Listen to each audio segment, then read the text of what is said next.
आवाज आ रही? हाँ जी आ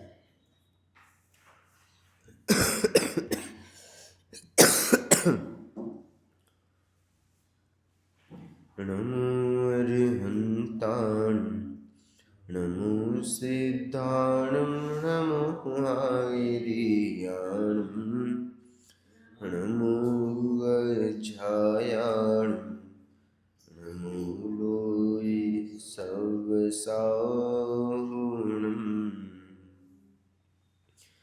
मंगलम भगवान वीरो मंगलम गौतमगणि मंगलम कुंद कुंदार्यो जैन धर्मोस्तु मंगलम सर्वमंगल मांगल्यम सर्वकल्याणकारिकं प्रधानं सर्वधर्माणां जैनं जयतु शासनम् जैनं जयतु शासनं जैनं जयतु शासनम्।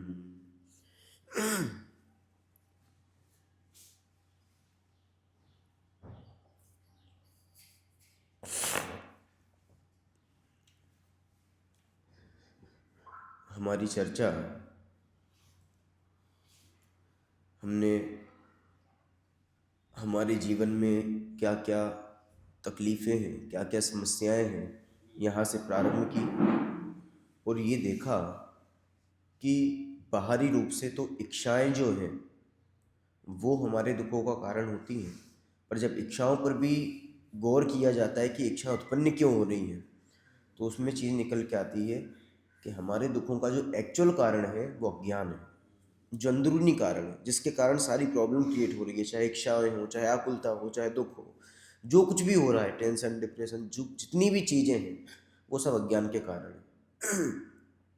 और अज्ञान को खत्म करने का केवल एक ही उपाय है, वो है यूनिवर्सल फैक्ट को समझना। ठीक है ना? यूनिवर्सल फैक्ट समझ में आएगा, वो श्रद्धान में बैठेगा, मतलब उस पर विश्वास होगा कि ये ऐसा ही है, तो जो सम्यक ज्ञान का प्रकाश होगा उससे अज्ञान ऑटोमेटिक दूर हो जाएगा, तो जितनी भी प्रॉब्लम्स है वो अपने आप खत्म हो जाएंगी। अब यूनिवर्सल इफेक्ट को समझने के लिए हमने विश्व की चर्चा प्रारंभ की।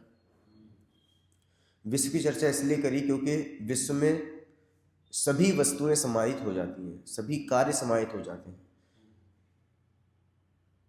वस्तुओं को ही द्रव्य कहा जाता है और कार्यों को ही पर्याय कहा जाता है। ठीक है ना? इसलिए हमने विश्व की चर्चा करी, जिसमें 6 द्रव्यों के समूह को विश्व कहा गया, गुणों के समूह को द्रव्य कहा गया। ठीक है ना? ये विश्व की और द्रव्य की चर्चा करी, इसके बाद गुणों की चर्चा करी। गुण किसे कहते हैं? तो सभी में सामान्य रूप से पाए जाए। हाँ नहीं, गुण मतलब जो है कि उसकी पदार्थ की प्रॉपर्टी हो गई। हाँ, जो उसकी जो प्रॉपर्टी है, जो उसके अनंत गुण हैं, जो उसके संपूर्ण भागों और उसकी संपूर्ण अवस्थाओं में पाए जाते हैं, वो गुण। ठीक है ना? तो इस प्रकार हमने विश्व की, द्रव्य की और गुण की चर्चा करी। अब जो सबसे महत्वपूर्ण टॉपिक और बचता है वस्तु व्यवस्था को समझने में, वो होती है पर्याय। ठीक है ना? और पिछले उसमें अगुण और लघुत्व भी समझाया था। हाँ, वो भी समझ लिया कि जिसके वो कारण आकार बना रहता है द्रव्य का। वो प्रदेशत्व गुण है जिसके कारण आकार बना रहता हाँ, है। आकार बना रहता अगुण लघुत्व गुण के कारण एक द्रव्य दूसरे द्रव्य रूप और एक गुण दूसरे गुण रूप नहीं। है। एक गुण दूसरे रूप ठीक है ना?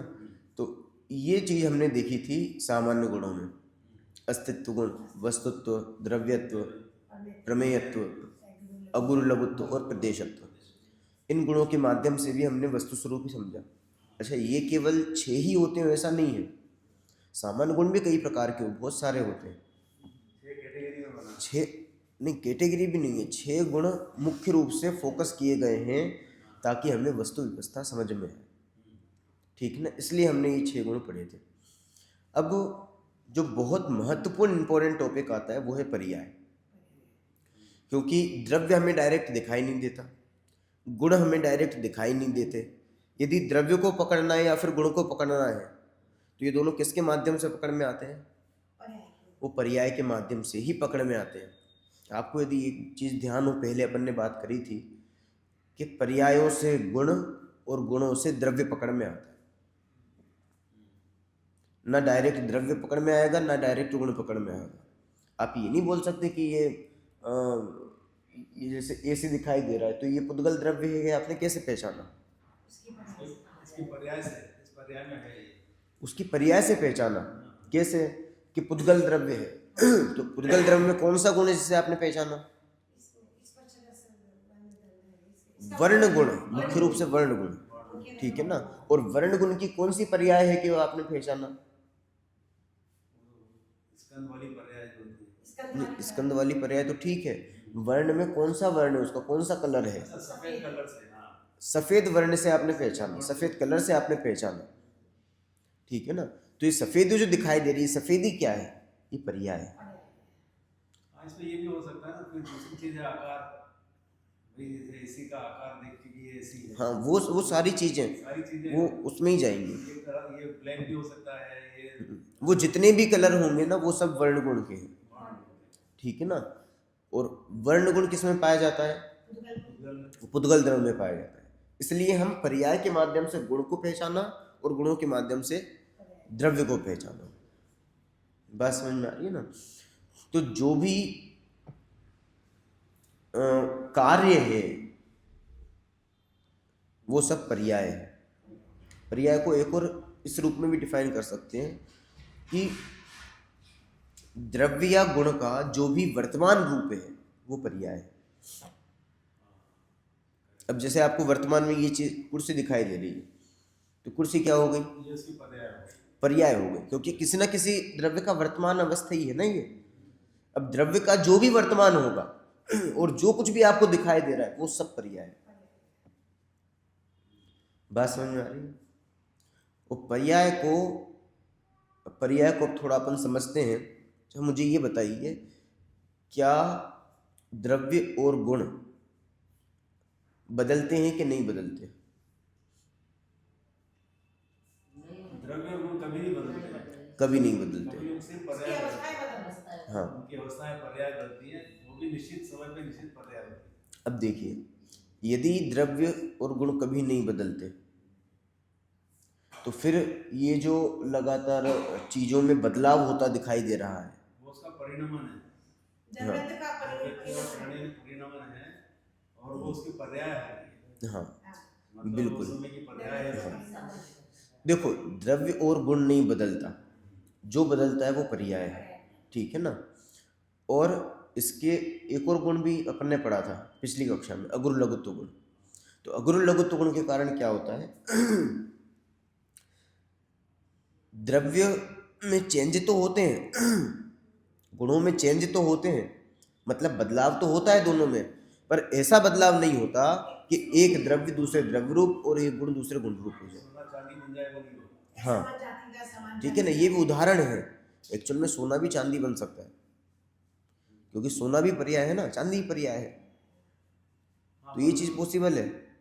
और एक द्रव्य दूसरे द्रव्य को प्रभावित ही नहीं करता। हाँ, चांदी सोना भी बन सकता है, सोना द्रव्य मतलब पुद्गल द्रव्य, कभी जीव द्रव्य रूप नहीं हो सकता। अब सोना और चांदी, ये तो दोनों ही पुद्गल की अवस्था है ना, स्कंद है, तो ये चेंज हो भी सकती है, क्योंकि मिट्टी से ही तो बना हुआ है वो एक प्रकार से, ठीक है ना। मिट्टी की भी तो अवस्था है, तो वो पुद्गल की एक प्रकार की अवस्था है। तो बात ये थे, इसको एक चीज से समझना चाहते हैं कि जैसे अपने शास्त्रों में बोलते हैं कि पहले लोहे को पारस वो पत्थर होता था जिससे कि सोना बदलते थे। तो इसका मतलब एक द्रव्य दूसरे द्रव्य में चेंज हो गया, तो आपके ना सिल्वर से सोने हाँ, से सिल्वर बन सकता है। हाँ, तो ऐसा मतलब कोई ना कोई ऐसी गुण है जो उसको प्रभावित करके बदल सकते नहीं। हैं। कैसे होगा? परिणाम होगा। द्रव्य जो है, चाहे लोहा था चाहे सोना था, दोनों ही कौन से द्रव्य है? पुद्गल है। पुद्गल है। पुद्गल तो पुद्गल का पुद्गल में परिणमन हो सकता है, पर ऐसा परिणमन नहीं होगा कि वो जीव में परिवर्तित हो। बन जाए, हाँ, वो नहीं होगा। बात समझ में आई ना। पुद्गल का पुद्गल में तो हो सकता है, हाँ, वो जो अणु है वो कभी बर्फ के उसमें चला जाए तो बर्फ जैसा हो जाएगा। यदि उसके परिणमन की योग्यता अग्नि रूप होगी तो वो अग्नि बन जाएगा। तो वो कण मतलब जो अणु है, परमाणु है, वो अग्नि रूप भी हो सकता है, बर्फ के रूप भी हो सकता है, वो सोने रूप भी हो सकता है, चांदी रूप भी हो सकता है। जैसे पानी में हाइड्रोजन और ऑक्सीजन ने तो दोनों मिलके पानी बना दिया, हाँ मतलब परिणमन होकर पानी बना। बिल्कुल। रिएक्शन होके। तो ये परमाणुओं में ऐसी योग्यताएं होती है कि वो क्या बनेंगे, ठीक है ना, उस अनुसार वो मिलते हैं तो कुछ नई चीज बनती है, बिछुड़ते हैं तो कुछ दूसरी चीज हो जाती है। इस लेकिन प्रकार की नाश नहीं चीजें। होता, अस्तित्व गुण उसमें विद्वान हाँ, नाश नहीं होता मतलब वो रहेगा। एक्चुअली चीज क्या है, जैसे मान लो पूरे विश्व में पुद्गल द्रव्य 1000 है, मान के चलो 1000 है, ठीक है ना। अब 1000 से कभी भी 999 नहीं होंगे हाँ, या 1100 एक हजार और 1001 नहीं होंगे, ये 1000 के 1000 ही रहेंगे। अब होता क्या है कि पुद्गल परमाणुओं में जुड़ने की शक्ति होती है। जुड़ना मतलब केवल संबंध बनाने के लिए, वो रहेंगे, प्रभावित नहीं करते हैं, पर आसपास रहेंगे, उनमें एक संबंध होगा, ठीक है ना। संबंध होते हुए भी जुड़ते मिलते नहीं है, ठीक है ना, अपने अपने क्षेत्र में ही रहते हैं, अपने अपने प्रदेश में ही रहते हैं। पर जब वो संबंध बना लेते हैं तो मान लो 5 परमाणु ने कोई संबंध बनाया तो उनसे कोई नया स्कंद बन गया, ठीक है ना। फिर उनमें से एक परमाणु छूटा, 4 बचे तो वो एक नया स्कंद दूसरा हो गया, ठीक है ना। ऐसे वो 1000 परमाणु आपस में मिलते बिछुड़ते मिलते बिछुड़ते मिलते बिछुड़ते रहते हैं, उससे नई नई चीजें होती हुई दिखाई देती हैं। कभी पेड़ बन जाएगा, कभी पंखा हो जाएगा, कभी कुर्सी बन जाएगी, ये कभी पर्वत बन जाएंगे। ये सारी चीजें कैसे हो रही हैं, वो जो 1000 पुद्गल परमाणु है ना, उनके मिलने बिछुड़ने से ये सारा परिवर्तन होता हुआ दिखाई दे रहा है। पर परिवर्तन कितने ही सारा हो जाए, 1000 परमाणु कम ज्यादा हो जाएंगे क्या? ये क्यों नहीं होंगे? क्योंकि अगुरु लघुत्व गुण। बात समझ में आ रही है ना। और परिणमन के साथ साथ मतलब कितने ही बदल जाए, उसमें 1000 परमाणु कितने ही बदलते चले जाए, कभी भी वो परमाणु जीव रूप होंगे क्या? ये चीज पॉसिबल नहीं, ठीक है ना। तो बदलाव तो है, पर ऐसा बदलाव नहीं है कि द्रव्य दूसरे द्रव्य रूप या गुण दूसरे गुण रूप हो जाए। तो फिर क्या बदलाव नहीं होता है? तो बदलाव होता है ना। द्रव्यत्व गुण के कारण निरंतर बदलाव भी हो रहा है, पर अगुरु लघुत्व गुण के कारण वैसा बदलाव नहीं हो रहा है। तो बदलाव भी है और नहीं बदलना भी है, दोनों ही चीजें। बदल के भी नहीं बदल हाँ, अब जो नहीं बदलने वाली स्थिति है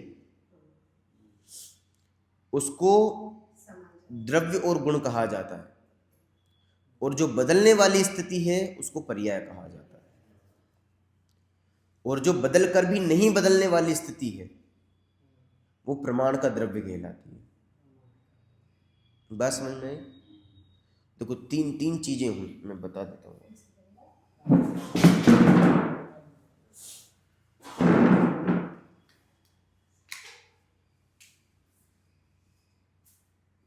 एक है प्रमाण। प्रमाण मतलब होता है जो संपूर्ण को ग्रहण करता है, ठीक है ना, सब कुछ ग्रहण कर लेता है वो प्रमाण। और उसके जो केवल एक अंश को ग्रहण करता है वो क्या कहलाता है? जो अंश को ग्रहण करता है वो नय कहलाता है। अंश को ग्रहण हाँ, ठीक है ना, जो अंश को ग्रहण करे वो नय। तो ये तो प्रमाण, प्रमाण मतलब जो संपूर्ण को ग्रहण करे। अब जैसे ये पूरी बॉडी है, पूरी बॉडी को जो ग्रहण कर रहा है वो कौन सा नय हो जाएगा? वो प्रमाण हो जाएगा। और मान लो आंख को अकेला विषय बना रहा है तो वो क्या हो जाएगा? वो नय हो जाएगा।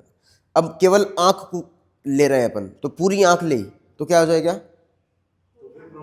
प्रमाण हो जाएगा। और रेटिना को लिया तो उसके अंदर पहुंच गए ना, तो वो नय हो गया, ठीक है ना। अब ऐसे ही द्रव्य में भी स्थितियां हैं। जैसे द्रव्य जो है उसके दो पक्ष हैं, दो एंगल हैं, एक बदलना, दूसरा नहीं बदलना।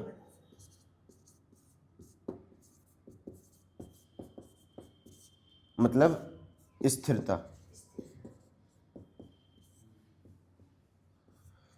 इसको ऐसे भी कहते हैं,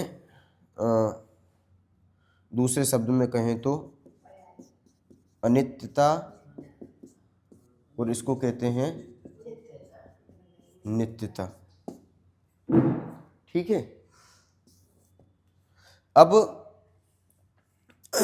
ये दोनों चीजें होती है कि नहीं द्रव्य के अंदर? दोनों होती हैं। तो द्रव्य बदलने वाला होता है कि नहीं बदलने वाला होता है? तभी तो दोनों ही होता है। दोनों ही होता है उसमें। जो बदल के भी द्रव्य एक्चुअल में दो नहीं है, द्रव्य एक ही है, उसको देखने के एंगल दो हैं। एक बदलने वाले एंगल से देखते हैं, एक नहीं बदलने वाले एंगल से देखते हैं। ठीक है ना? जैसे सोना है, ठीक है। अब सोने के दो एंगल हैं, एक तो है सोना, ठीक है। सोना मतलब जो वो उस जो मतलब धातु है वो, और दूसरा है हार। बात समझ में आ रही है? अब दोनों में क्या अंतर हुआ? हाथ लगता है बदला हुआ और सोना इसको ऐसा लिखिए आप,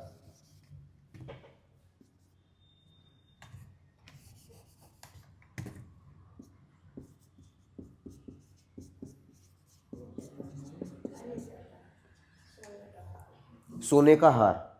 अब जो सोने का हार है वो एक है कि दो है? सोने का हार तो एक ही वस्तु है, ठीक है ना, पर उसको देखने के दो एंगल हैं। एक एंगल है नित्यता का, जिसमें आप सोना सोना सोना सोना सोना सोना सोना नहीं देख रहे हो, और दूसरा एंगल कौन सा है? अनित्यता का, जिसमें आप हार, कुंडल, वो बिछुड़ी, और ये क्या बोलते हैं, अंगूठी, और करधनी, ये सब चीजें देख रहे हो। तो ये सब चीजें देखना, ये बदलाव की तरफ इशारा है। ये चीजें बदल रही हैं, क्योंकि हार, अंगूठी, कुंडल, बोर, ये जितनी भी चीजें, ये क्या हो रही हैं? बदल रही हैं। पर सोना बदल रहा है क्या? तो सोना नहीं बदल रहा है। तो ये दोनों अलग अलग चीजें हैं क्या? चीज तो एक ही है, सोने का हार तो एक ही चीज है ना। वो उसकी पर अवस्था देख रहे हैं हार के। हाँ, पर उसमें देखने के पॉइंट ऑफ व्यू दो हैं। एक ऐसा पॉइंट ऑफ व्यू है जो एक जैसा रहता है, एक जैसे मतलब नित्यता को जो विषय बनाता है, जो हमेशा रहने वाली वस्तु है, कौन? सोना, उसको विषय बना रहा है। और दूसरा पॉइंट ऑफ व्यू कौन सा है? वो पॉइंट ऑफ व्यू अनित्यता का, जिसमें हम हार या फिर दूसरी नई नई बदलती हुई चीजें देख रहे हैं। कभी हार देख रहे हैं, कभी अंगूठी देख रहे हैं, कभी कंगन देख रहे हैं, कभी चूड़ी देख रहे हैं, ये चीजें देख रहे हैं। ठीक है ना? तो यही चीज जस्ट यहां पर है। द्रव्य में बदलना भी है और नहीं बदलना भी है। तो बदलना और नहीं बदलना दो अलग अलग चीजें हैं क्या? चीज एक ही द्रव्य में है, पर बदलने का पॉइंट ऑफ व्यू अलग है और नहीं बदलने का पॉइंट ऑफ व्यू अलग है। ठीक है। अब यहां पे जो मैंने अभी शब्द यूज किए थे वो बताता हूं आपको। जो ये है प्रमाण का द्रव्य। प्रमाण का द्रव्य, प्रमाण के द्रव्य में क्या मतलब है? प्रमाण का द्रव्य मतलब उसमें सब कुछ इंक्लूड हो गया। ठीक है। और ये जो सोना है, ये सोना है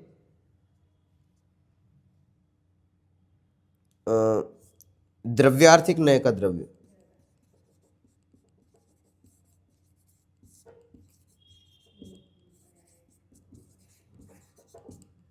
तो ये भी द्रव्य है और ये भी द्रव्य है, पर ये प्रमाण मतलब संपूर्ण को ग्रहण करने वाला द्रव्य है। और ये कैसा द्रव्य है? जो एक अंश को ग्रहण करता है। कौन से अंश को ग्रहण करता है? जो कभी नहीं बदलता। और एक और, ये एक अंश था और ये दूसरा अंश है। ये दूसरा अंश कैसा है? बदलने वाला। तो बदलने वाले अंश को जो विषय बनाता है वो क्या कहलाता है? वो कहलाती है पर्याय।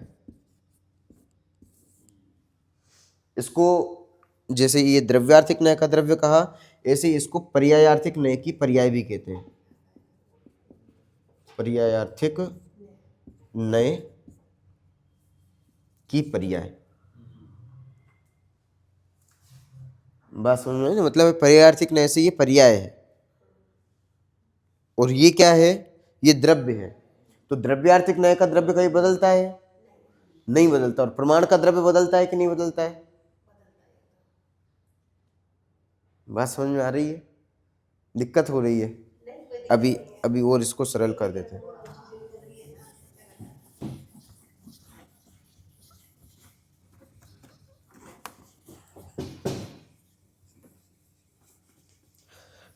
प्रमाण अभी मैंने बताया, आपको समझ में आया प्रमाण क्या है, न्याय क्या है?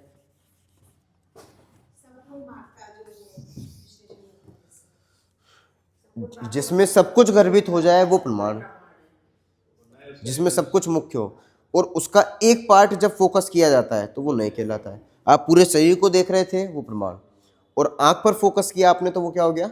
न्याय। ठीक है ना? अब देखिए,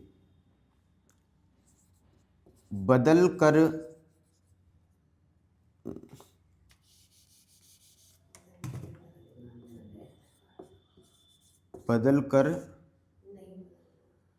कर नहीं बदलना।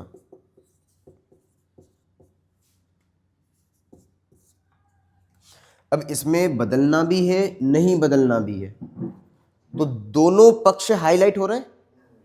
तो ये क्या हो गया? ये हो गया द्रव्य। ठीक है? कौन सा द्रव्य हुआ अभी बताना आप लोगों ने। अब एक चीज है कभी नहीं बदलना और एक चीज है हमेशा बदलना। ये चीज समझ में आ रही है आपको? क्या हुआ ये? कभी नहीं बदलना वाला दरवाजा नहीं है। ये बदल कर भी नहीं बदलना, ये दोनों पार्ट हाईलाइट कर दिए अपन ने। पर्याय है और वो द्रव्य है। ठीक है ना? अब कभी नहीं बदलना ये एक पार्ट है और ये हमेशा बदलना ये दूसरा पार्ट है। जब दोनों पार्ट को मुख्य करेंगे तो क्या बन जाएगा? ये फर्स्ट वाली चीज, बदल कर भी नहीं बदलना। तो ये जो कहलाएगा, ये कहलाएगा आपका प्रमाण का द्रव्य। ठीक है?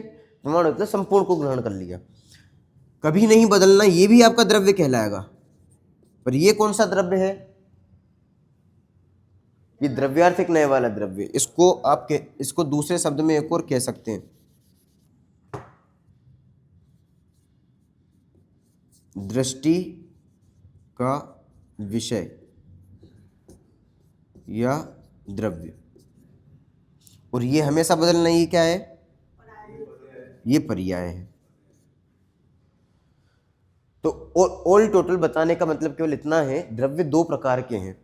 एक द्रव्य तो ये है, एक द्रव्य ये है, पर इन दोनों द्रव्य में अंतर आप समझ पा रहे हैं? एक द्रव्य बड़े को ले रहा है और एक द्रव्य उसके अंश को देख रहा है। कौन से अंश को?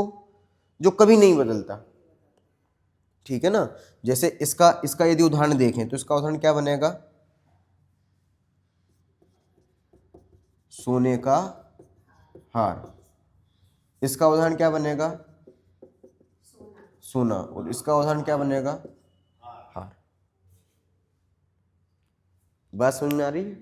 अब सोने का हार कैसा है? बदल कर भी नहीं बदल रहा। हार कैसा है? हर समय बदल रहा है। और सोना कैसा है? कभी नहीं बदल रहा। तो सोने का हार भी द्रव्य है, सोना भी द्रव्य है, पर सोने के हार में और सोने के द्रव्य में अंतर क्या है? वो प्रमाण का द्रव्य है और ये द्रव्यार्थिक न्याय का द्रव्य है। अब हमें किसकी शरण में जाना है? कौन सा द्रव्य हमें चाहिए? कौन सा द्रव्य चाहिए हमें? जो नहीं बदलेगा सोना चाहिए। हमें चाहिए है ये वाला द्रव्य, दृष्टि का विषय, जिसे हमें देखना है, जिसको हमें फोकस करना है। क्योंकि ये वाला, ये जो चीज है इसको हमें गौण करना है, और मुख्य किसको करना है? इसको मुख्य करना है। पार्ट दोनों है, वस्तु में दोनों ही चीजें हैं, पर एक चीज को हमें गौण करना पड़ेगा, एक चीज को मुख्य करना पड़ेगा। ठीक है ना? ये जो बदलने वाला पक्ष है और एक कौन सा पक्ष है? नहीं बदलने वाला, नहीं बदलना, और ये है बदलना। ये दो पक्ष हैं दो पक्ष मिलकर पूरी वस्तु बनती है, ठीक है ना। और दो पक्ष हमेशा ही रहेंगे वस्तु में।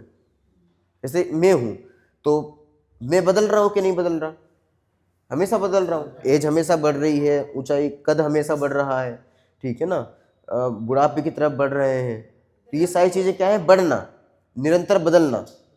पर मैं बदल गया क्या, मैं नहीं बदला। तो दोनों ही चीजें हुई ना, बदलना भी और नहीं भी बदलना होगा। अब किसको देखेंगे तो सुखी होंगे और किसको देखेंगे तो दुखी होंगे। जो नहीं बदलने वाली चीज है इसको देखोगे तो आप हमेशा सुखी होगे, ठीक है ना। तो इन दोनों चीजों में से मुख्य किसको करें हम, जो नहीं बदलना है उसको हमें मुख्य करना पड़ेगा, और जो बदलने वाला पॉइंट ऑफ व्यू है उसको हमें गौण करना पड़ेगा। अब इसको टेक्निकल भाषा में कहें तो बदलना है पर्याय, पर्याय को करना पड़ेगा हमें गौण, और नहीं बदलना है द्रव्य। कौन सा द्रव्य, कौन सा द्रव्य, ये वाला दृष्टि का विषय, मतलब द्रव्यार्थिक नय का द्रव्य, ठीक है ना। अभी मैं ये नहीं बता रहा हूँ द्रव्यार्थिक नय का द्रव्य क्या है, वो अपन कभी बाद में कभी देखेंगे उसको, ठीक है ना। अभी बिल्कुल सिंपल है, ये बड़ा द्रव्य है, ये एक अंश है, बस इतना सा समझना, ठीक है ना। एक पार्ट को फोकस करने वाली चीज है ये। तो ये जो द्रव्य है ये कभी नहीं बदलता, और हमें फोकस किस पर करना है, इस पर, ये वाले द्रव्य पर। यदि इस द्रव्य पर यदि हम फोकस करेंगे तो हम सुखी होंगे, और यदि इस द्रव्य पर फोकस करेंगे तो आप दुखी हो जाओगे। आपको उदाहरण याद है, मैंने आपको उदाहरण दिया था पहले कि एक सोने का दिया था आपने। हाँ वो दादा तो सोने पे ही निगाह रखते हैं, हाँ वो भी हार पे या कपार पे निगाह रखते हैं। हाँ, एक व्यक्ति की दो बहू है, ठीक है ना। अब छोटी बहू को चाहिए हार और बड़ी बहू को चाहिए कंगन, ठीक है ना। तो अब यदि हार बने तो बड़ी को दिक्कत और कंगन बने छोटी को दिक्कत, ठीक है ना। इसमें तो प्रॉब्लम है, इसमें दुखी रहना है, ठीक है।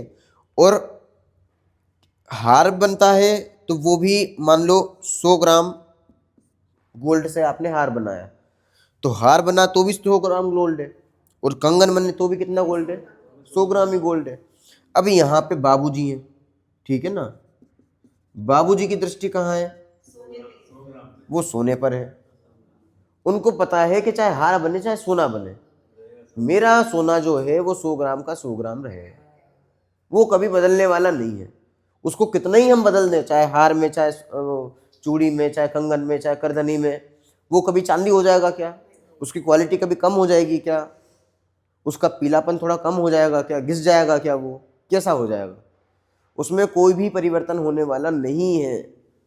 तो ये जो सोने को देखने की दृष्टि है इसी को कहते हैं द्रव्य दृष्टि।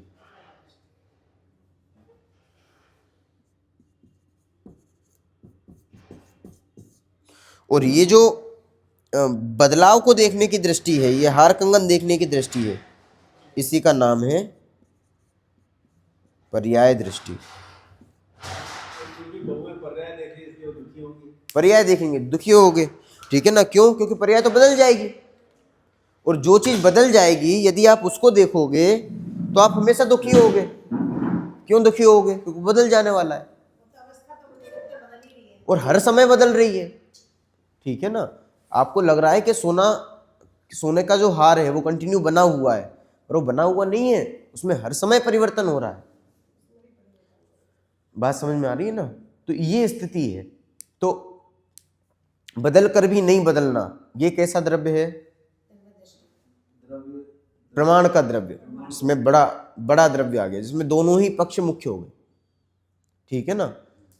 दृष्टि का विषय क्या है, द्रव्यार्थिक नय का द्रव्य, मतलब सरल भाषा में कहें तो जो नहीं बदलने वाला पक्ष है वो, और बदलने वाला पक्ष वो क्या है, वो पर्याय है। बात समझ में आई ना। अब यदि बदलने वाले पक्ष को देखेंगे तो कैसे होंगे, वो दुखी होंगे, और नहीं बदलने वाले पक्ष को देखेंगे तो कैसे होंगे? सुखी होंगे। नहीं बदलने वाला पक्ष द्रव्य का है, इसलिए द्रव्य दृष्टि से कैसा हुआ जाता है? सुखी हुआ जाता है। और बदलने वाला पक्ष पर्याय का है, और यदि आप पर्याय की दृष्टि करोगे तो कैसे होगे? दुखी होंगे। बात समझ में आ रही है? अब ये जितनी भी चीजें हैं ये सब क्या है?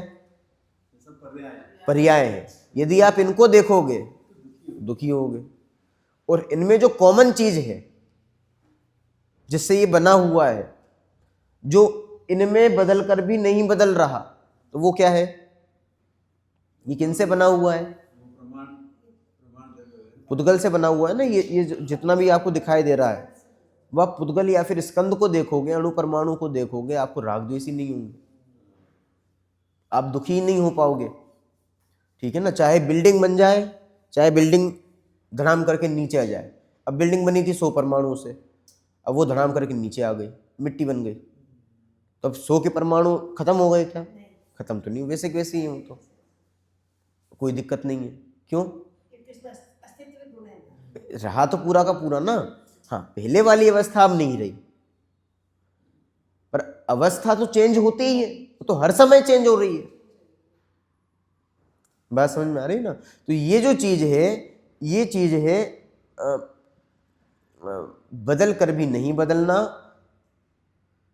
दूसरा हमेशा बदलना, और तीसरा कभी नहीं बदलना। तो ये तीनों पॉइंट समझ में आए आपको? क्योंकि ये सुखी दुखी होने के सबसे ज्यादा क्या कहें, मतलब इसमें यदि सुखी होना है तो हमारा दृष्टिकोण कहाँ होना चाहिए? वस्तु वही रहेगी, वस्तु में दोनों ही पक्ष रहेंगे, एक बदलने वाला भी, एक नहीं बदलने वाला भी है। पॉइंट ऑफ व्यू हमारे ऊपर डिपेंड करता है कि हम क्या देखते हैं। यदि आप बदलने वाला पक्ष देखोगे, हमेशा दुखी होगे, क्योंकि वो बदल जाएगा, आपका विश्वास टूटेगा, समर्पण आपका वेस्ट जाएगा। और यदि आप नहीं बदलने वाली चीज देखोगे तो आप हमेशा सुखी होगे। अब जो नहीं बदलने वाली चीज है वो कहलाती है द्रव्य, और जो लगातार बदलने वाली चीज है वो क्या है? वो पर्याय है। जो ये कहते हैं ना कि द्रव्य कभी नहीं बदलता, तो वो कौन सा द्रव्य नहीं बदलता? वो ये द्रव्य कभी नहीं बदलता। ठीक है ना? कितने ही बदल जाए, प्रमाण का द्रव्य कहो, वो बदल कर भी नहीं बदलता। और ये तो कोई बदलती ही नहीं है, ये तो जैसा है वैसे का वैसे ही रहता है। ठीक है ना? फिर बदलता कौन है? पर्याय बदलती है। चारों गतियों में द्रव्य तो वही बना रहता है, सिर्फ हाँ। अवस्था में भी वही द्रव्य है। जीव तो वही रहा ना, सोना तो वही रहा, कितनी बदल जाए, पर सोना कभी नहीं बदलता। तो दोनों ही चीजें हाईलाइटेड हैं, पर फोकस किस पर करना है? जो ना बदले। ठीक है ना? और दृष्टि की अपेक्षा बात की जाए तो कौन सी दृष्टि हमें खोलनी पड़ेगी? द्रव्यात्मिक दृष्टि। हाँ, द्रव्य दृष्टि हमें खोलनी पड़ेगी। जब हमारी दृष्टि द्रव्य की दृष्टि हो जाएगी तो हम सुखी होंगे, और यदि हमारी दृष्टि पर्याय की दृष्टि रहेगी तो हम दुखी हो जाएंगे। बात समझ में आई? तो ये पर्याय है। पर्याय मतलब जो निरंतर बदल रही है, और जो कभी नहीं बदले वो क्या है? वो द्रव्य है। कौन सा द्रव्य है? प्रमाण का द्रव्य तो हमेशा बदल रहा है। बदल के भी नहीं बदलता है। प्रमाण का द्रव्य बदल रहा है क्योंकि उसमें तो बदलाव भी है ना, उसमें दोनों ही चीज मुख्य है। ठीक है ना? उसमें नहीं बदलना भी हम देख रहे हैं, बदलना भी देख रहे हैं, सोना भी देख रहे हैं, हार भी देख रहे हैं। इसलिए हमने क्या कहा प्रमाण में? सोने का हार। तो सोना भी है, हार भी है, दोनों ही चीजें हाईलाइटेड है। ठीक है ना? तो वो तो बदल कर भी नहीं बदल रहा है। अब पॉइंट ऑफ व्यू, एक चीज को मुख्य करना है। अब किस चीज को मुख्य करोगे? यदि आप बदलाव को मुख्य करते हो तो क्या हो जाएगा? पर्याय दृष्टि हो जाएगी। और यदि आप नहीं बदलने को मुख्य करते हो तो क्या हो जाएगी? वो द्रव्य दृष्टि हो जाएगी। ये थोड़े शब्द एक से है ना, इसलिए कंफ्यूजन होती है, क्योंकि प्रमाण में भी द्रव्य है और द्रव्यार्थिक नय में भी द्रव्य है, दृष्टि वाले में भी द्रव्य है। ठीक है ना? स्थिरता मतलब नित्यता वाले में भी द्रव्य है, दृष्टि में द्रव्य दृष्टि सुखी होने वाली है और पर्याय दृष्टि जो है दुखी करने वाली। ठीक है ना? पर अब ये आपको समझना पड़ेगा कि जब द्रव्य की बात चल रही है तो कौन सा द्रव्य होगा वहां क्योंकि नहीं तो आप कंफ्यूज हो जाओगे। सर इसका एक बार जो कभी ना कभी प्रमाण का एक बार समझाओ। प्रमाण में तो confusion है। देखो, प्रमाण का द्रव्य मतलब प्रमाण में सारी चीजें मुख्य होती हैं। आंखें भी मुख्य हैं, बाल भी मुख्य हैं, पैर भी मुख्य हैं, हाथ भी मुख्य हैं। ये जो पूरा भाग है, संपूर्ण भाग को जहाँ विषय बनाया जाए वो प्रमाण है। वहाँ सब चीजें मुख्य होंगी। मुख्य रूप से वस्तु के दो पार्ट होते हैं। पार्ट मतलब पार्ट ऐसे नहीं, अंश होते हैं, ठीक है ना। वस्तु एक ही होगी, उसको देखने के पॉइंट ऑफ व्यू दो होंगे। एक पॉइंट ऑफ व्यू कैसा है? एक द्रव्य दृष्टि वाला पॉइंट ऑफ व्यू, एक पॉइंट ऑफ व्यू ऐसा है जिसमें लगातार हम बदलाव देख रहे हैं। दूसरा पॉइंट ऑफ व्यू कैसा है? जिसमें हम बदलाव नहीं देख रहे, वो कंटिन्यू बना हुआ, ठीक है ना। अब जब हमने कहा सोने का हार, तो इसमें सोना भी है नहीं बदलने वाला और हार भी है बदलने वाला, तो ये क्या हो गया? प्रमाण, ठीक है ना। जब हमने कहा सोने का हार, तो सोना नहीं बदलने वाला, हार बदलने वाला, तो ये क्या हो गया? प्रमाण का द्रव्य। वस्तु एक ही है। अब हम कह रहे हैं सोना, तो वो क्या है? कभी नहीं बदलने वाला, तो वो क्या हो गया? द्रव्य दृष्टि, तो हमने सोना को देख रहे हैं। और यदि हम हार को देख रहे हैं, वो क्या हो गई? पर क्या ये दोनों अलग अलग है? सोना और हार अलग अलग है क्या? है एक ही, पर देखने के दृष्टि अलग अलग है, पॉइंट ऑफ व्यू अलग अलग है। यदि आप बनी हुई चीज को देखते हो तो वो कौन सी दृष्टि है? बनी हुई चीज। वो फिर प्रमाण प्रमाण बनी हुई चीज मतलब हमेशा रहने वाली चीज को देखते हो तो वो द्रव्य दृष्टि है। और निरंतर बदलने वाली चीज को देखते हो तो, जैसे अभी एक कुर्सी है, तो इसमें प्रमाण क्या होगा? नय क्या होगा? मतलब नय मतलब ये द्रव्यार्थिक नय और ये पर्यायर्थिक नय, दो प्रकार के नय हुए ना। कुर्सी तो हो गई पर्याय दृष्टि, कुर्सी पर्याय हो गई, ठीक है। और इसका जो मटेरियल है प्लास्टिक, प्लास्टिक, हाँ, वो हो गया द्रव्य दृष्टि। और प्रमाण से क्या हो जाएगा? प्रमाण में प्लास्टिक की कुर्सी, प्लास्टिक की कुर्सी प्रमाण हो गया। बात समझ में आई ना।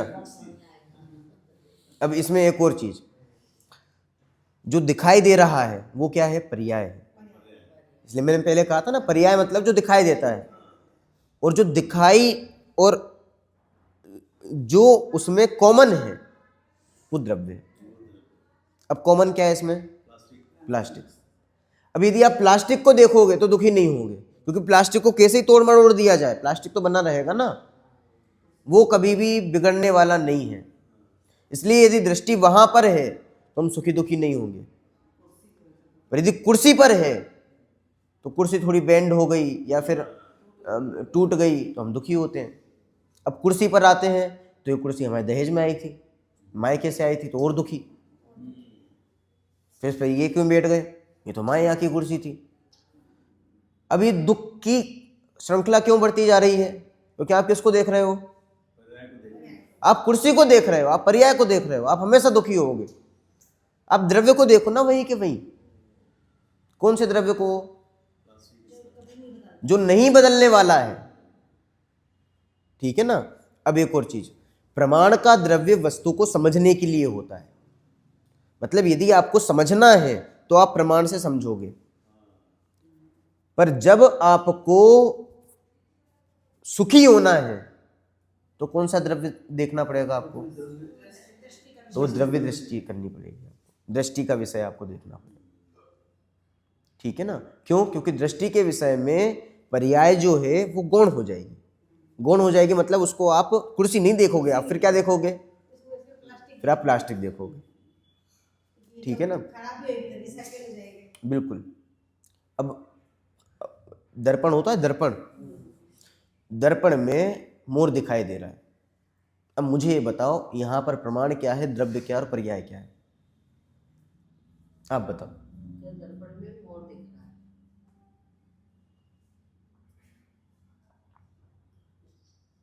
मोर तो पर्याय हो गई। मोर पर्याय हो गई। दर्पण क्या होगा? दर्पण प्रमाण द्रव्य। प्रमाण द्रव्य। प्रमाण द्रव्य दर्पण प्रमाण होगा। वही होगा दर्पण तो। नहीं, कभी नहीं बदलने वाला वो दृष्टि का विषय। अच्छा, इसमें प्रमाण कांच है उसके अंदर, प्रमाण दर्पण हो कांच है, जाएगा। साइकिल है। प्रमाण द्रव्य वो होगा दर्पण में मोर। हाँ, हाँ, दर्पण में मोर, दर्पण में मोर। क्योंकि वहां पे दर्पण भी मुख्य होगा, मोर भी मुख्य होगा। तो दर्पण में मोर देख रहे हो वो प्रमाण है। प्रमाण है। अब यदि आपकी दृष्टि मोर पर है तो तो पर्याय दृष्टि है। क्यों? क्योंकि वो अगले समय और कोई आएगा तो वो दिखाई देगा। पर जो कभी नहीं बदलेगा वो क्या है? वो दर्पण सामने कुछ भी आ जाए पर जो कभी नहीं बदलता वो क्या होगा? वो आपका दर्पण होगा। यह है द्रव्य दृष्टि। बात समझ में आ रही है? इतनी सी चीज है दृष्टि का विषय। दृष्टि का विषय क्या होगा? वो दर्पण होगा। मैंने आपको बताया है कि जितनी भी चीजें हैं ये सब दिखाई देती हैं। पर्याय जो भी ये दिखाई देती है कहाँ पर? दर्पण में। अब दिखाई देती है, हम पर्याय को फोकस करते हैं, आप दुखी हो गए। वो पर्याय को गौण कर दो वहीं के वहीं। वो पर्याय काय की बनी थी? एक समय की थी, पर बनी काय की थी? जैसे ये कुर्सी है, ये कुर्सी बनी काय की है? प्लास्टिक की बनी। प्लास्टिक की है। ऐसे ही दर्पण में मोर था, तो मोर बना काय का था? वो इमेज बनी उसकी। इमेज थी उसकी, इमेज काय की बनी है? वो ऊपर आए की बनी थी। नहीं, वो पर्याय है, पर बनी काय से है? वो उसका रॉ मटेरियल क्या है मोर का? वो तो उसका उसकी जो क्या बोलते हैं शरीर है उसका। स्कंद रूप होगी, स्कंद। दर्पण में मोर बना हुआ है, तो मोर का रॉ मटेरियल क्या है? काय से मिलकर बना है वो मोर? तो झुमकार आया वो खाने। अरे दर्पण से ही तो बना हुआ है। दर्पण से तो बना हुआ हाँ, है। दर्पण में दर्पण ही की बनाया विशेषता हुआ। होती है ना, जो भी वस्तु सामने आएगी उसको झुकाएगा। दर्पण के अंदर जो मोर है वो मोर काय का बना हुआ है? दर्पण में वो दर्पण का बना हुआ है। बात समझ में आ रही है ना? तो वो दर्पण ही है, वहां पर मोर नहीं है। ऐसे ही पर्याय केवल वर्तमान अवस्था में दिखाई देती है। वास्तव में स्थिति क्या है कि द्रव्य ही है। अब हम देखने का पॉइंट ऑफ व्यू है बस। आप द्रव्य को देखते हो कि पर्याय को देखते हो? यदि आप द्रव्य को देखोगे आप सुखी होगे, पर्याय को देखोगे आप दुखी होगे। सर इसका मतलब जो पर्याय निकलती है वो द्रव्य गुण में से निकल रही है। मनुष्य पर्याय कोई पर्याय निकलती है वो द्रव्य से तो निकलती है।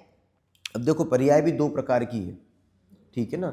ये परिणमन तो आप समझ गए कि जो निरंतर बदलाव हो रहा है ये पर्याय है, और जो नहीं बदलना है वो क्या है? वो द्रव्य है। कौन सा द्रव्य है? दृष्टि का विषय वाला द्रव्य है। क्योंकि प्रमाण का विषय जो द्रव्य होता है वो तो बदल कर भी नहीं बदल रहा है, उसमें दोनों ही चीजें मुख्य है, ठीक है ना? ये चीज क्लियर? अब जो पर्याय है, पर्याय की जो परिभाषा है वो है गुणों के परिवर्तन को पर्याय कहते हैं। चाहे आप गुणों का परिवर्तन कहो, चाहे आप द्रव्य का परिवर्तन कहो, या फिर द्रव्य का परिणमन कहो। द्रव्य का परिणमन या गुणों का परिणमन वो पर्याय कहलाता है। द्रव्य का परिणमन सामान्य रूप से कहा जाता है, गुणों का परिणमन विशेष रूप से कहा जाता है, ठीक है ना? तो ये तो हो गए परिणमन की बात कि द्रव्य या गुणों का परिणमन वो क्या कहलाता है? पर्याय। द्रव्य का क्यों कहा? क्योंकि गुणों से मिलकर ही तो द्रव्य बना है। क्योंकि द्रव्य और गुण तो एक ही है ना, क्योंकि उसके बाद में द्रव्य और गुण कोई अलग तो है नहीं है। अनंत गुणों का पिंड ही द्रव्य है, ठीक है ना? जैसे शक्कर है तो मीठा, कठोर और उसमें जो वो जितनी भी क्वालिटीज है उसमें, उन सबसे मिलकर ही तो द्रव्य बना है। बात समझ में आई ना? तो चाहे गुणों का परिवर्तन कहो, चाहे द्रव्य का परिवर्तन कहो, द्रव्य का परिवर्तन सामान्य रूप से कहा जाता है और गुणों का परिवर्तन विशेष रूप से कहा जाता है। अब जैसे अपन क्या बोलते हैं? अपन ये बोलते हैं कि हरा रंग पीले में, कठोरता सॉफ्टनेस में, और जो थोड़ी खट्टी सी गंध थी वो अब थोड़ी मीठी सी गंध में परिवर्तित हो गई। ये कहते हैं कि हम ये कहते हैं कि आम जो है वो कच्चे से मतलब कच्चा था और पक गया? क्या कहते हैं? हम तो सीधा ये कहते हैं कि आम कच्चा था पक गया। आम पक गया, खत्म काम।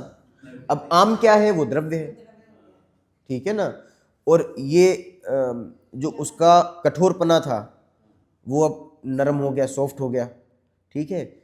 जो उसकी पहले अलग प्रकार की गंध थी वो गंध बदल गई। ये सारी पर्याय है। ये सब क्या है? ये सब ये स्पर्श रस गंध वाले गुण हैं, और उसमें जो बदल रही है चीज वो क्या है? वो पर्याय है। बात समझ में आ रही ना? ये तो चेंज हो रहे हैं। तो गुण ही चेंज हो रहे हैं। तो आप गुणों के चेंज को कहो या फिर ये बोलो कि आम जो है वो पक गया। आम को कहोगे तो वो द्रव्य का परिवर्तन कहलाएगा, और उसके गुणों को देखोगे तो वो गुणों का परिवर्तन कहलाएगा।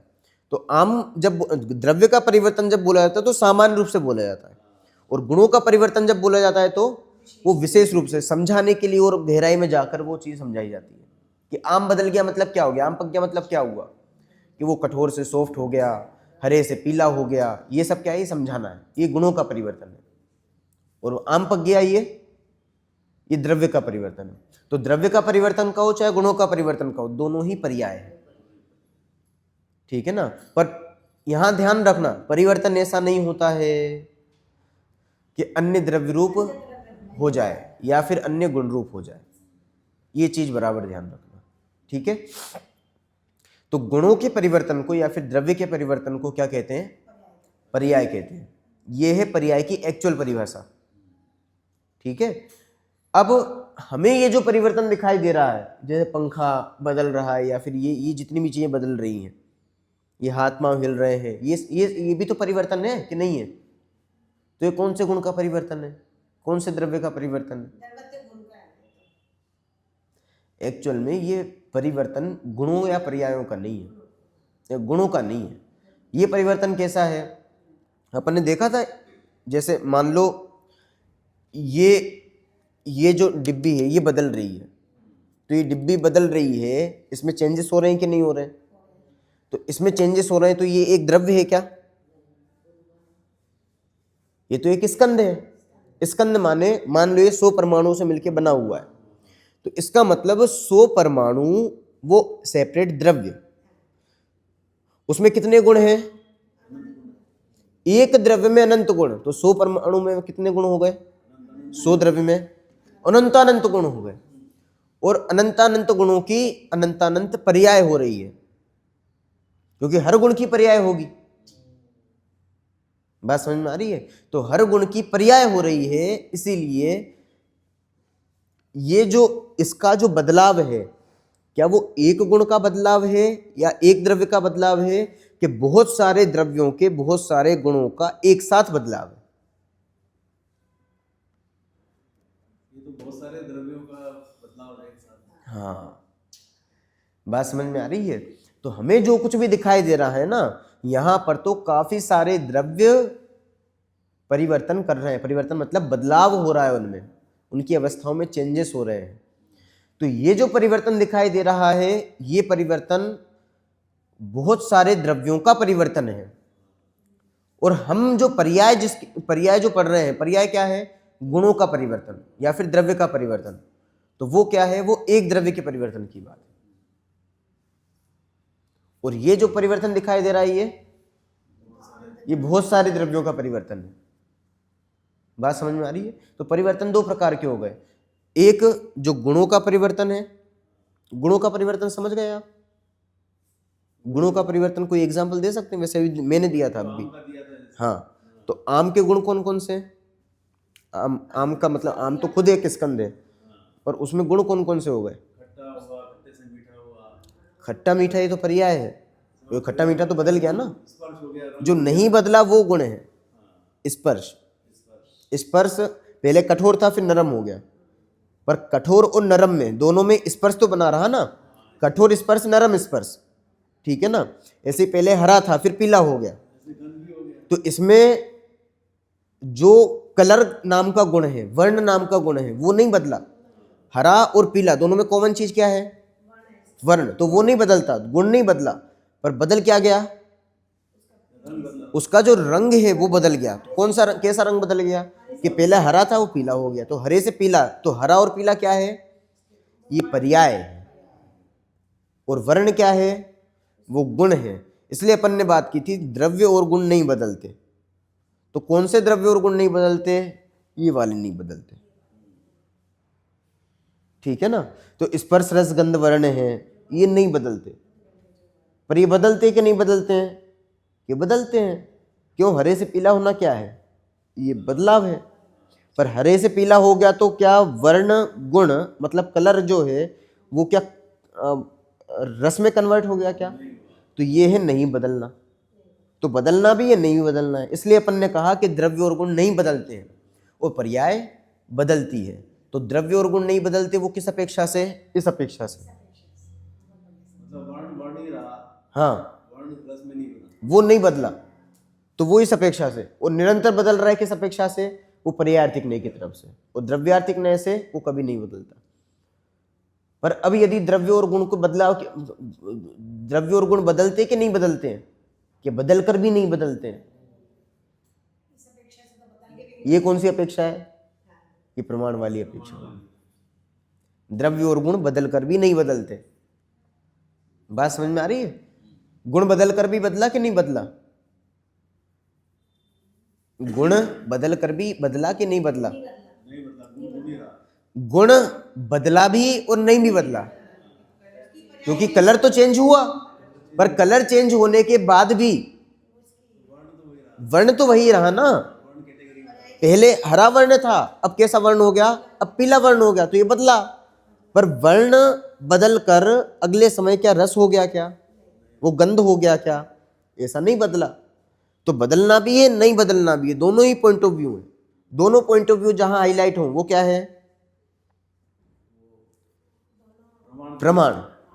और जहां बदलने वाला पॉइंट ऑफ व्यू हाईलाइट हो वो क्या है, पर्याय। और जहां नहीं बदलने वाला पॉइंट ऑफ व्यू हाईलाइट हो वो क्या है, वो दृष्टि का विषय मतलब द्रव्य है। बात समझ में आई। और ये जो हमें पर्याय दिखाई दे रही हैं, ये पर्याय कौन सी है, ये तो बहुत सारे द्रव्य, ये बहुत सारे द्रव्यों की मिक्स पर्याय है, मतलब एक साथ होती हुई पर्याय है। तो ये ऐसी कोई एक पर्याय नहीं है, ये तो स्कंद है ना। तो स्कंद मतलब अनंत द्रव्यों के अनंतानंत गुणों की अनंतानंत पर्याय हैं एक समय में, वो हमें दिखाई दे रही है। जबकि एक्चुअल पर्याय क्या है, वो एक्चुअल पर्याय तो जैसे वर्ण गुण की जो हरे से पीले हुआ, तो हरा ये एक पर्याय, पीला ये एक पर्याय, क्योंकि वो एक गुण की हुई ना, ये कहलाती है एक्चुअल पर्याय। और ये पर्याय, ये मोटी मतलब बहुत स्थूल पर्याय, बहुत सारी मिला दी पर्याय, ठीक है ना। इसको पर्याय की पर्याय भी कह सकते हैं, या फिर स्कंद की पर्याय भी कह सकते हैं। वैसे स्कंद खुद ही पर्याय है। हाँ बहुत सारी पर्याय हो रही है, उनकी पर्याय। हाँ, क्योंकि ऐसी ये पर्याय है, और ऐसी का जो बदलना है वो क्या हो गई, पर्याय की पर्याय। क्योंकि स्कंद जो है वो खुद पर्याय होता है, इसलिए जितना भी जो कुछ दिखाई दे रहा है वो तो पर्याय है, पर उसमें जो परिवर्तन आ रहा है वो क्या हो गई, पर्याय की पर्याय। मतलब बहुत सारे द्रव्यों के गुणों की पर्याय। और एक्चुअल पर्याय क्या है, जो एक समय की पर्याय होती है, जो एक गुण की पर्याय होती है, वो है एक्चुअल पर्याय, जो गुणों का परिवर्तन है, ठीक है ना। तो कुल मिला के अभी हमने जो देखा वो ये देखा, पर्याय के ऊपर हमने बात की, और ये चीज देखी कि द्रव्य कभी नहीं बदलता, गुण कभी नहीं बदलते। तो ये कभी नहीं बदलते हैं कि नहीं, बदलते भी हैं, पर ऐसे नहीं बदलते कि अन्य द्रव्य या गुण रूप परिवर्तित हो जाए, क्योंकि उसमें अगुरु लघुत्व गुण है। तो क्या नहीं बदलते हैं, कि नहीं बदलते हैं। कि कैसे बदलते हैं, कि हमेशा बदल रहे हैं, हमेशा अवस्थाएं चेंज हो रही हैं। किस गुण के कारण, वो द्रव्यत्व गुण है। तो प्रमाण से यदि देखा जाएगा तो बदल कर भी नहीं बदल रहा है, ठीक है ना। और पर्याय क्या है, पर्याय वो है जो कंटिन्यू चेंज हो रही है। बात समझ में आ रही ना। तो हर द्रव्य में कंटिन्यू जो चेंजेस हो रहे हैं वो कहलाती है आपकी पर्याय, ठीक है। और पर्याय एक समय की ही होती है, पर्याय क्रम से ही होती है, एक क्रम रहेगा। गुण में अक्रम होते हैं, पर्याय हमेशा क्रम से रहेंगी, ठीक है ना। पर्याय, एक पर्याय दूसरी पर्याय को प्रभावित नहीं करती है, पर्याय अपने में पूर्ण होती है, अपने में पूरी है। वो पर्याय का भी अस्तित्व है। ये बहुत बड़े बड़े सिद्धांत हैं पर्याय के संबंध में, इनकी चर्चा अपन कभी बाद में देखेंगे, कभी करेंगे, ठीक है ना। बहुत महत्वपूर्ण सिद्धांत हैं सारे। तो हमें फोकस किस पे करना है फिर? पर्याय पे कि द्रव्य पे? हमें फोकस करना है द्रव्य पे, ठीक है ना। इसको और शॉर्ट यदि और सिंपल करें तो जो चीज स्पेशल है, स्पेशल मतलब जो चीज दिखाई दे रही है, क्योंकि हमें हर चीज स्पेशल दिखाई दे रही है। कुर्सी एक स्पेशल चीज है, फोटो एक स्पेशल चीज है, पंखा एक स्पेशल चीज है, ठीक है ना। ये एसी एक स्पेशल चीज है, बुक एक स्पेशल चीज है, माइक एक स्पेशल चीज है। जो भी स्पेशल चीज होगी वो द्रव्य होगी कि पर्याय होगी? जो दिखाई दे रही हो तो पर्याय वो सब पर्याय होगी। मतलब स्पेशल फैक्टर हमेशा पर्याय होगा।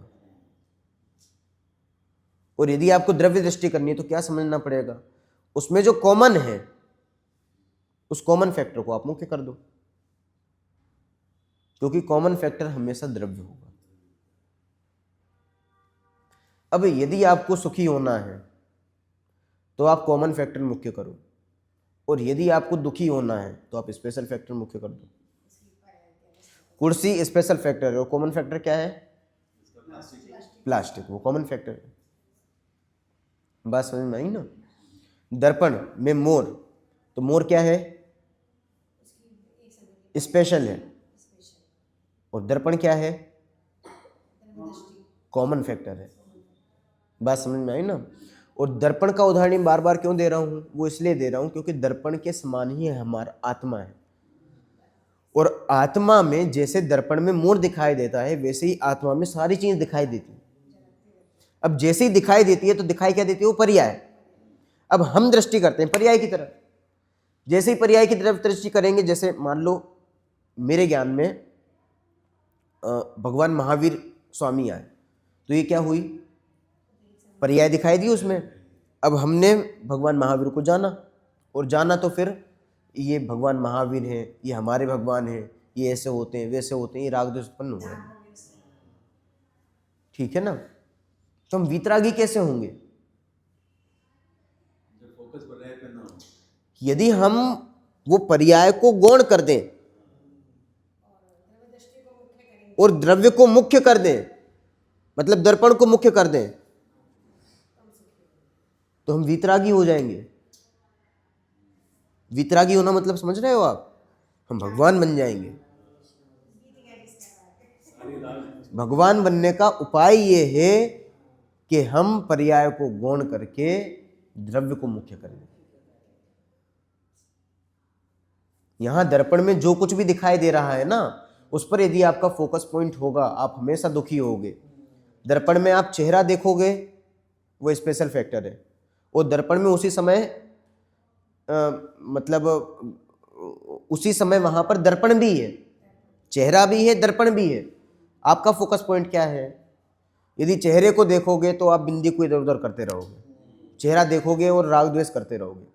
पर यदि आप उसी समय में दर्पण को देखते हो तो चेहरा दिखाई देगा, आपका चेहरा गौण हो जाएगा, और जैसे ही चेहरा गौण होगा आपके राग द्वेष खत्म हो जाएंगे, आपकी प्रॉब्लम्स खत्म हो जाएंगी। आपकी जितनी भी समस्याएं हैं वो चेहरे के जैसी हैं, वो पर्याय के रूप में है, एक समय की, अगले समय जाने ही वाली हैं। पर हमारा चूंकि फोकस वो रहता है ना, इसलिए हम उछलते हैं, बार बार उछलते हैं, मतलब सुखी दुखी होते हैं, पकड़ के बैठ जाते हैं। अब दुख से छूटने का क्या उपाय है? यदि आपको कोई भी प्रॉब्लम आ रही है तो प्रॉब्लम को कैसे सॉल्व करना? प्रॉब्लम क्या है?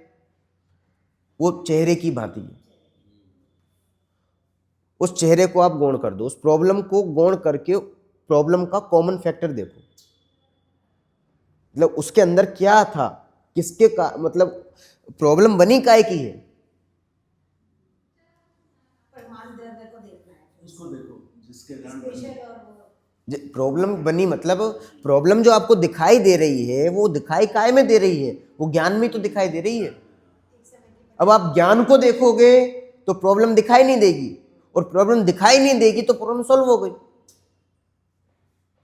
हर प्रॉब्लम को सॉल्व करने का एक ही तरीका है, अपने उपयोग को बदलना, दृष्टि को बदल देना। पहले पर्याय दृष्टि थी, अब द्रव्य दृष्टि कर लो। द्रव्य दृष्टि जैसे करोगे आपकी सारी प्रॉब्लम सॉल्व हो जाएगी। क्यों? चेहरा दिखना बंद हो जाएगा, राग द्वेष आपके खत्म हो जाएंगे, कषाय आपकी खत्म हो जाएंगी, और ये खत्म होंगी और द्रव्य दृष्टि मुख्य होगी तो कैसे हो जाएगा? आप वीतरागी हो जाओगे, और वीतरागी हो जाओगे मतलब भगवान बन जाओगे, और भगवान सुखी होते हैं दुखी होते हैं, तो आप सुखी हो जाओगे। ठीक है ना? तो ये द्रव्य दृष्टि को हम समझें, इसी की तरफ पुरुषार्थ अपना करें कि इसको कैसे हम मुख्य कर सकते हैं, इसका हम प्रयास करें। जो भी चीज़ें हो रही हैं हम कॉमन स्पेशल फैक्टर को गौण करके कॉमन फैक्टर को मुख्य करें, मतलब द्रव्य दृष्टि को मुख्य करें, तो हम सब भी भगवान बन सकते हैं, सुखी हो सकते हैं, और ऐसे ही हम सुखी बने, भगवान बने, इसी मंगल भावना से विराम देते हैं। ओम नमः शिवाय।